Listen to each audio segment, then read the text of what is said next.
지난주일 오후 예배 때 잠깐 이 이야기를 했었던 것 같은데 오늘 같이 한번 나누려고 또 이야기를 합니다. 사슴 한 마리가 있었어요. 숫사슴. 머리 뿔이 아주 그냥 큰 뿔이 있는 사슴인데 숲속에서 옹달샘에 가서 물을 먹었습니다. 물을 먹다 보니까 그 숲의 옹달샘에 자기 모습이 딱 비치는 거예요. 비치는데 딱 보니까 너무 멋있는 거예요. 뭐가? 자기 뿔이 막 이렇게 있으니까 사슴의 뿔은 영광이잖아요. 그러니까 그걸 보면서 막 자기 흡족해했어요. 내 뿔이 얼마나 대단하냐. 참 이렇게 아름다운 뿔을 가진 동물이 세상에 어디 있냐. 그랬는데 조금 밑에를 내려다보니까 자기 다리가 보여요. 다리가. 사슴 다리는 여러분 아시지만 되게 가늘잖아요. 자기 보기에 뿔에 비해서 다리가 너무 가냘픈 겁니다. 그래서 사슴이 그렇게 생각했대요. 저 다리는 차라리 없는 것만 못하다. 다리를 보면서 한탄하고 있는데 갑자기 사자가 나타났어요. 사자가 나타나서 사슴은 도망가야잖아요. 뭘로 도망갑니까? 뿔로 도망갈 수 없죠. 자기가 연약하게 생각했던 다리로 막 뛰어서 숲으로 도망쳤습니다. 근데 얼마 못 가서 사자에게 잡혔어요. 왜 그랬냐면 가다가 자기가 영광으로 생각했던 그 뿔이 숲풀에 걸려버린 겁니다. 숲풀에 걸려서 이게 빠지지를 않는 겁니다. 그때 사슴이 생각하는 겁니다. 나는 내가 보잘것없다고 생각했던 저 다리 때문에 내가 뛰어서 도망칠 수 있었는데 내가 영광이라고 생각했던 이 뿔 때문에 걸려서 죽는구나.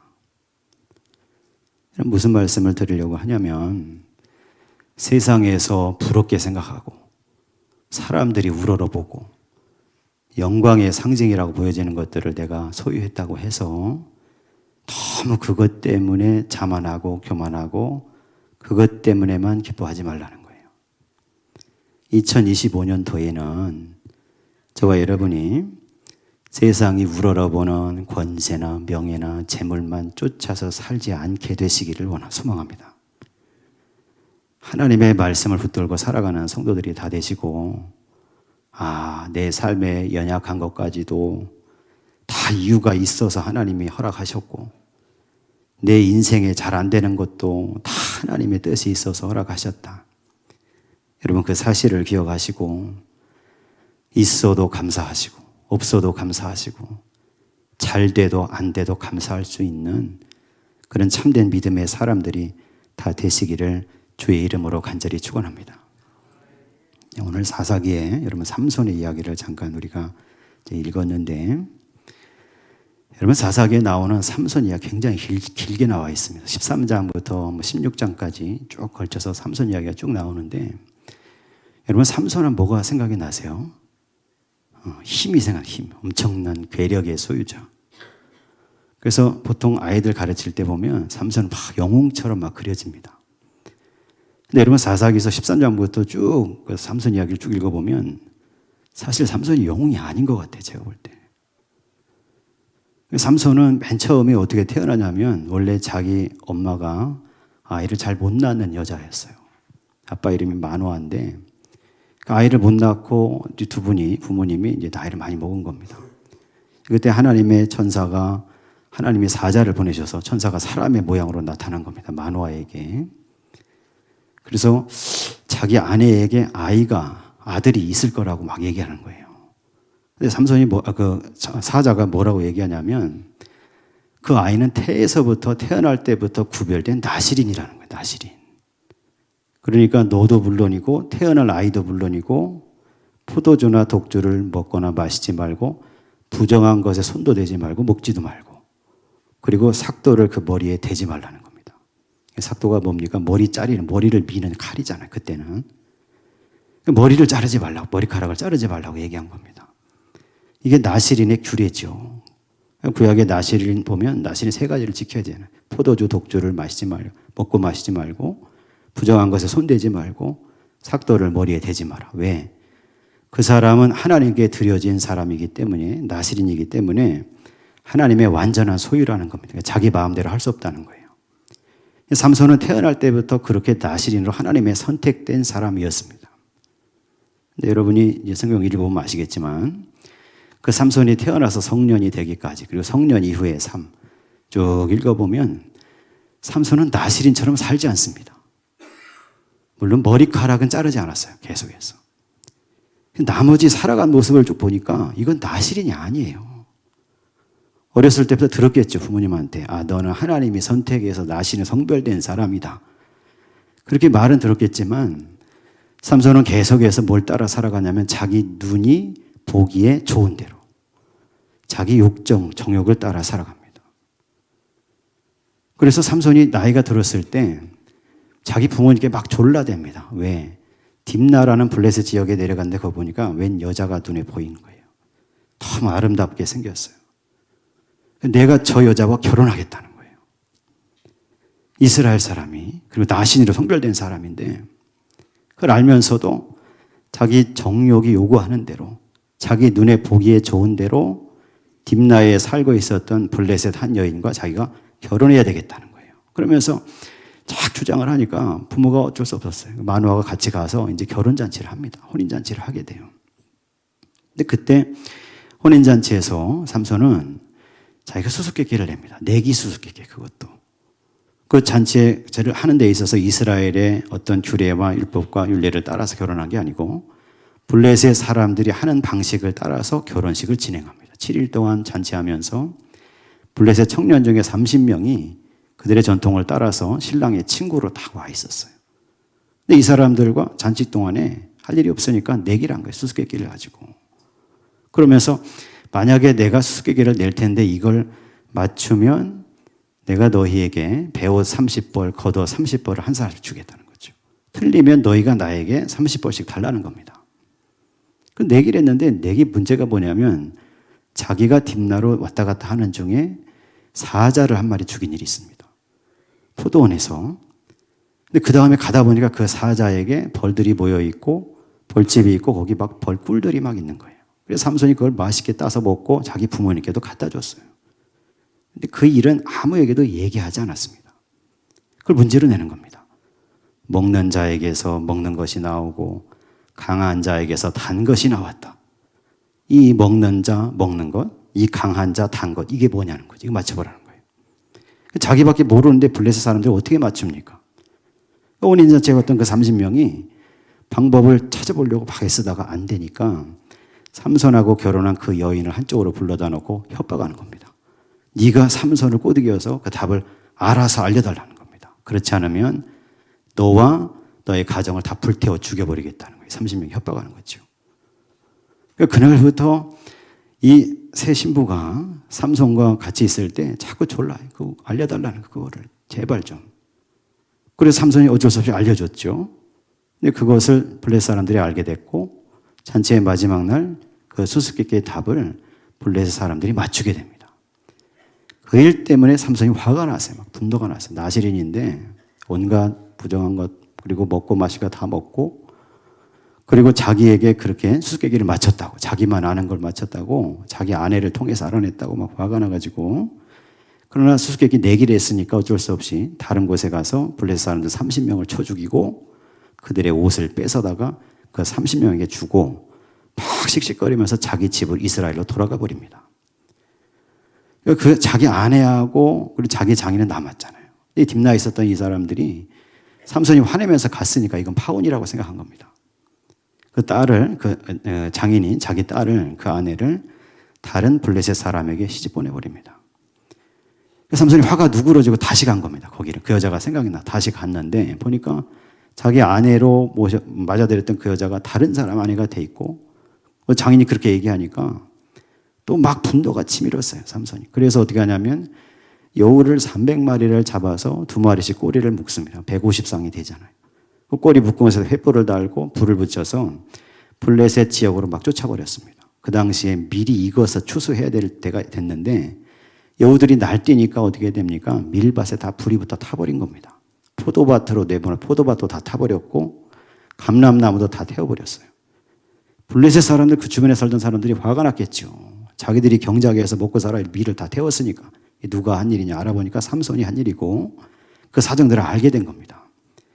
블레셋 사람들은 화가 났어요. 그래서 삼손의 장인과 삼손의 아내였던 그 여자를 데려다가 불태워서 죽입니다. 그걸 또 삼손이 알았어요. 그 일을 한 사람을 쫓아가서 그 사람들 넓적다리를 다 끊어버리고 정강이를 다 부러뜨려서 그들을 다 죽입니다. 그리고 유다 지역의 에담이라는 곳에 있는 바위 틈으로 들어가 피신해 있는 거예요, 지금. 이 블레셋 사람들이 또 화가 났겠죠. 그래서 이번에는 수천 명의 사람들이 군대처럼 일어나서 삼손이 숨어 들어간 유다를 이제 징벌하겠다는 거예요. 와서 전쟁하려고 서 있으니까 블레셋, 유다 사람들이 겁이 났겠죠. 왜 그런지 알아봤더니 삼손이 관련된 일이라는 걸 알게 됐고, 그래서 유다 사람들 3천 명이 에담 바위로 가서 삼손을 겹겹이 포위하고 그를 결박해서 블레셋 사람들에게 넘겨주는 겁니다. 여러분, 저와 여러분이 삼손을 생각할 때 우리가 먼저 생각해야 되는 게 있습니다. 다른 것보다 가장 먼저 생각해야 되는 게 뭐냐면 자기의 사명과 그리고 자기의 정체성을 잃어버린 사람은 마치 삼손처럼, 마치 배의 키가 고장난 것처럼 방향을 모르고 표류하는 인생이 된다는 거예요. 저와 여러분 2025년도에는 하나님이 나에게 주신 사명을 따라 살아가는 성도들이 되어야 할 줄로 믿습니다. 내가 예수 믿고 그리스도인 됐다는 사실을 그 정체성 위에서 내 인생을 살아가야 될 줄로 믿습니다. 삼손은 나시린으로 구별됐음에도 불구하고 사사로 세워질 사람임에도 불구하고 자기 정체성을 잃어버렸어요. 그리고 자기 눈에 보기에 좋은 대로만 살다 보니까 좌충우돌하면서 복수에 복수를 거듭하는 거죠. 여러분, 삼손의 결말을 아시죠? 마지막에 어떻게 됩니까? 두 눈이 뽑혀요. 블레셋 사람들이 잡혀서 감옥에서 큰 맷돌을 빌다가 다곤신을 숭배하는, 다곤신 섬기는 그 제삿날에 신전에 기둥에 묶여서 희롱당하다가 마지막으로 기도하고 기둥을 무너뜨려서 같이 죽습니다. 자기 눈에 정욕을 따라 살아간 사람. 그의 결말이 그렇다는 거예요. 물론 그 일을 통해서 하나님이 섭리하셔서 블레셋을 이스라엘을 압제하던 블레셋을 물리치는 역사가 기록이 되지만, 그러나 그 구체적인 자리에 있었던 삼손은 너무나 비참한 죽음을 맞이하게 된다는 겁니다. 무엇보다 먼저 저와 여러분이 삼손을 통해서 이 사실을 보시고 우리는 첫째, 하나님이 나에게 주신 사명을 생각하며 그것을 이루기 위해 살아가는 성도가 되어야 할 줄로 믿습니다. 둘째, 자기 육체의 안목의 눈의 정욕을 따라 살지 마시고 하나님의 말씀과 하나님의 눈이 보시는 것을 따라 살아가는 성도들이 되시기를 간절히 소망합니다. 그렇게 묶여서 유다 백성들에 의해서 삼손이 이제 블레셋을 넘겨질 때입니다. 그때 이제 오늘 말씀이 등장하는 거예요. 이 말씀 속에서 여러분 먼저 이 말씀을 14절에 17절까지를 먼저 한번 읽어보겠습니다. 14절에서 17절에 있는 말씀 같이 한번 읽어보겠습니다. 삼손이 레히의 이름에 블레셋 사람들이 그에게로 마주 나가며 소리 지를 때 여호와의 영이 삼손에게 갑자기 임하시매 그의 팔 위에 밧줄이 불탄 삼과 같이 그의 결박되었던 손에서 떨어진지라. 삼손이 나귀의 새 턱뼈를 보고 손을 내밀어 집어들고 그것으로 1,000명을 죽이고 이르되 나귀의 턱뼈로 한 더미 두 더미를 쌓았으며 나귀의 턱뼈로 내가 1,000명을 죽였도다 하니라. 그가 말을 마치고 턱뼈를 자기 손에서 내던지고 그것을 라맛 레히라 이름하였더라. 아멘. 묶여서 나가는데 하나님의 영이 싹 임한 겁니다. 갑자기 자기의 힘이 배가가 된 거죠. 그래서 묶었던 밧줄이 다 끊어져 버렸고 자기를 치러 달려오는 수천의 블레셋 사람들과 싸우게 되는 겁니다. 옆에 보니까 나귀의 새 턱뼈가 있었다 그렇게 돼 있어요. 나귀의 새 턱뼈라는 얘기는 뭐냐면 나귀 한 마리 거기 죽었는데 얼마 안 된 거예요, 지금. 얘가. 턱뼈가 삐져나온 게 보인 겁니다. 그러니까 삼손이 손에 든 게 없으니까 그 턱뼈를 쭉 잡아서 뽑아낸 거예요, 지금.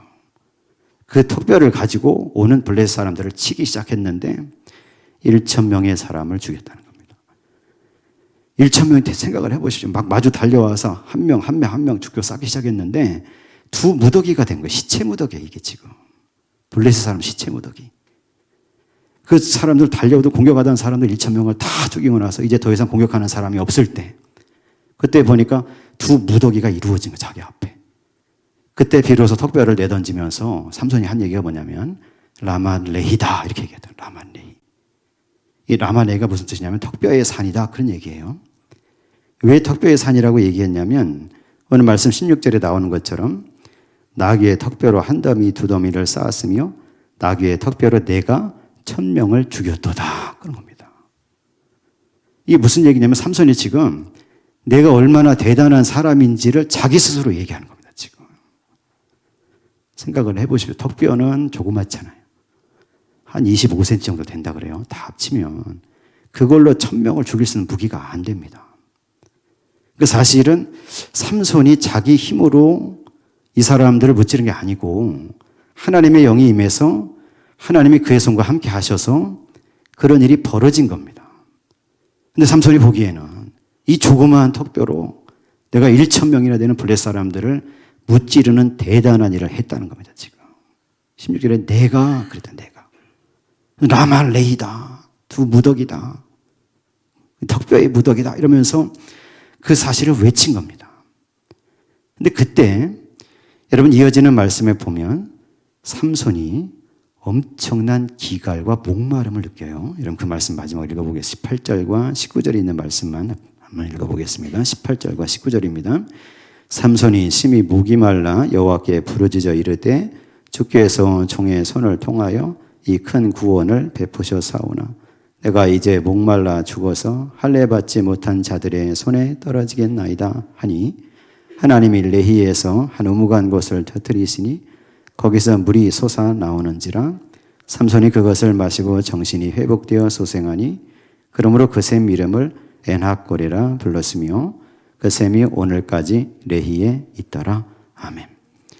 자기 자랑을 막 하면서 라말레히다. 두 무더기를 쌓았다. 내가 이 턱뼈로 블레셋 1000명을 무찔렀다. 그렇게 선언했는데 그 순간에 자기에게 밀려오는 엄청난 기갈과 목마름을 느끼게 됐고 그것 때문에 죽을 지경에 이르게 되는 자기 자신을 발견하게 된 겁니다. 그래서 비로소 그때 하나님께 기도하는 거예요. 여러분 사사기 13장부터 삼손 이야기를 쭉 읽어보면 삼손은 딱 2번 기도합니다. 하나님께. 간절히 간구하는 기도가 2번 있어요. 두 번째는 어떤 거냐면 죽기 전에 했던 거, 아까 얘기했던 거. 그 전에 첫 번째가 여기입니다. 딱 2번 하는 거예요. 자기가 죽을 지경에 이르렀을 때 내 힘으로 다 무찔러서 이제는 자기가 승승장구하고 이제는 잘 되고 이제는 나를 더 이상 대적할 자가 없다 생각했는데 그때 자기에게 타는 목마름이 온 거예요. 1000명을 무찔렀으니까 얼마나 목이 말랐겠어요. 그런데 그 목마름이 그냥 목마름이 아니라 자기를 죽일 만큼의 목마름이었다는 겁니다. 비로소 그때 삼손은 아는 겁니다. 이 순간에. 내가 아니라 하나님이 함께 하신 거. 그래서 그 자리에 엎드셔서 오늘 이 말씀 속에서 기도하는 거예요. 주께서 종의 손을 통해 큰 구원을 베푸셨사오나 목이 말라 죽어서 할례 받지 못한 자들의 손에 떨어지겠나이다. 이러면서 하나님께 막 간구했더니 하나님께서 한 우묵한 곳을 터뜨려 주셨고 거기서 샘물이 솟아 나왔다는 겁니다. 여러분 이게 히브리어 원문을 보니까 이 우묵한 곳이라고 번역이 되어 있는데 이게 뭐냐면 칠흑같이 깜깜한 구멍 이런 뜻이에요. 영어로 얘기하면 블랙홀입니다. 블랙홀. 삼손에게 하나님께서 우묵한 곳을 터뜨려 주셔서 거기서 샘물이 나게 하셨고 죽을 만큼의 기갈과 목마름에서 그 물을 마시고 다시 살아나는 은혜를 베풀어 주셨다는 거예요. 나시린이었지만 나시린의 규례를 어기고 살아갔던 삼손이었어요. 근데 그가 하나님 앞에 죽을 지경에 이르러서 간구하고 부르짖어서 기도했을 때 하나님은 그에게도 긍휼의 역사를 베풀어 주셨다는 사실입니다. 그래서 삼손은 그걸 보고 뭐라고 얘기하냐면 에낙골에 부르짖는 자의 셈이라고 이름을 짓습니다. 라마레히가 에낙골에로 바뀐 거예요. 내 힘으로 다 무찔러서 내 힘으로 내 능력으로 살 만한 그런 사람이 됐다고 생각했을 때 그 자리에 죽음의 두려움이 찾아왔고 그때 비로소 하나님의 은혜를 깨닫고 하나님께 매달려 기도했더니 그랬더니 하나님께서 긍휼을 베푸셔서 에낙골에 부르짖는 자의 셈을 터뜨려 주셨다는 사실입니다. 2025년도에 저와 여러분의 삼손처럼 부르짖어 기도할 수 있기를 간절히 소망합니다. 저와 여러분의 인생 가운데도 부르짖는 자의 셈이 터져야 될 줄로 믿습니다. 여러분 열왕기상 19장 보면 엘리야 이야기가 18장 쭉 나오는데 18장에서 갈멜 산상에서 그 바알 선지자 아세라 선지자들을 이기죠. 그리고 바로 그 다음 장이 됐는데 북이스라엘 왕비였던 이세벨이 엘리야를 죽이겠다는 겁니다. 그 얘기를 듣고 엘리야가 완전히 겁에 질렸어요. 도망칩니다. 광야로 도망가 로뎀나무 밑에 딱 엎드려서 이제 나를 죽여달라고 합니다. 하나님께. 근데 그때 하나님께서 까마귀를 보내셔서 먹을 것으로 그리고 만져주셔서 그를 회복시키시죠. 그러니까 엘리야의 에낙골에 부르짖는 자의 셈은 바로 로뎀나무 밑이었어요. 거기서 엘리야를 살리시고 회복시키셔서 다시 사명을 향해서 호렙산으로 보내시는 겁니다.